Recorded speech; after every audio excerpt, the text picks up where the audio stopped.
ایک دفعہ سرکار حرم شریف کے اندر تشریف فرما ہے تو سرکار حرم کے اندر نماز ادا کر رہے ہیں، اتنے میں کیا ہوا، ایک غریب آ گیا، وہ مسلمان نہیں ہے، وہ کافر ہے لیکن ہے غریب، وہ ابو جال کا ستایا ہوا آتا ہے، حضور نماز ادا کر رہے ہیں تو وہاں پر مکے کے کافر بیٹھے تھے، کہتا ہے کہ ابو جال نے میرا حق مار دیا ہے، آپ میں سے کوئی ہے جو میرا حق دلا دے۔ اب مکے والوں کو شرارت سوجی، انہوں نے کہا یہ جو نماز پڑھے ہیں نا یہ تیرا حق تمہیں دلوا سکتے ہیں۔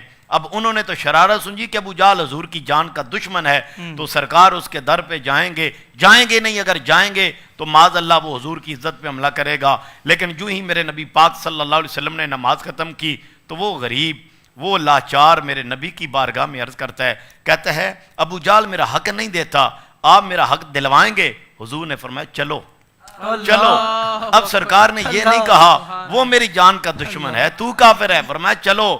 تو یہ میرے کریم نبی پاک صلی اللہ علیہ وسلم، کیونکہ وہ رحمت للمومنین نہیں ہے، وہ رحمت للعالمین ہے، وہ کائنات کی رحمت ہے۔ اب حضور اس غریب کو لے کر ابو جہل کے دروازے پہ گئے تو میرے نبی پاک صلی اللہ علیہ وسلم نے جب آواز دی نا تو ابو جہل نے فوراً دروازہ کھولا، اور اب وہ مکے والوں نے کیا کیا، ایک بندہ ساتھ بھیجا جا کے دیکھنا کہ وہ کیا کرتا ہے، لیکن جو ہی ابو جہل نے دروازہ کھولا سامنے نظر چہرہ مصطفیٰ پہ پڑتی ہے نا، تو اب حضور کے چہرے پہ نظر پڑی نا تو بدن پہ کپ کپاڑ طاری ہو جاتی ہے۔ کہتا ہے خود کیوں آئے ہو، خود کیوں آئے، کسی کو بھیج دیتے، میں آپ کے حکم پہ عمل کرتا۔ میرے نبی نے فرمایا باتیں نہ کرو، اس کا حق ادا کرو۔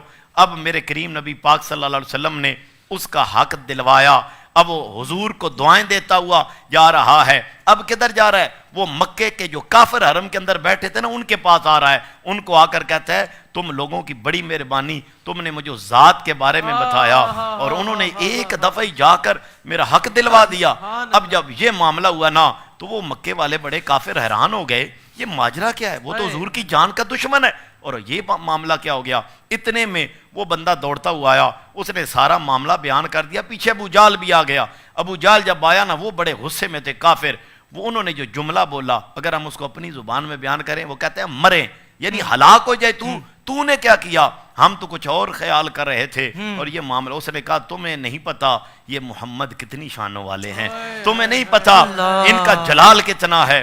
جب یہ آئے تھے نا انہوں نے جو ہے مجھے آواز دی، ان کی آواز کے اندر اتنا جلال تھا کہ میرے بدن پہ کپ کپی طاری ہو جاتی ہے۔ اور پھر جب میں نے دیکھا نا دروازہ کھول کے تو ان کے پاس ایک بہت بڑا اونٹ تھا جس کی داڑیں اتنی بڑی اور جس کی گردن اتنی لمبی، اگر میں انکار کر دیتا وہ منہ کھول کے مجھے نکل دیتا۔ تو میں نہیں پتا یہ کتنی طاقت والے ہیں، اب یہ حضور کی جان کا دشمن ہے۔ تو میرے آقا مولا صلی اللہ علیہ وسلم کی شان، حضرت خدیجہ نے کہا آپ کمزوروں کا بوجھ اٹھاتے ہیں۔ عادل قادری برانڈ کے ڈیزائنر کیپس، حلال عطر، پرفیومز اور عربک جبہ، جی آپ دنیا میں کہیں بھی رہتے ہوں، اب خریداری کرنا ہوا نہایت آسان۔ جلدی سے وزٹ کیجئے www.adilqadri.com اور اپنا آرڈر پلیس کیجئے۔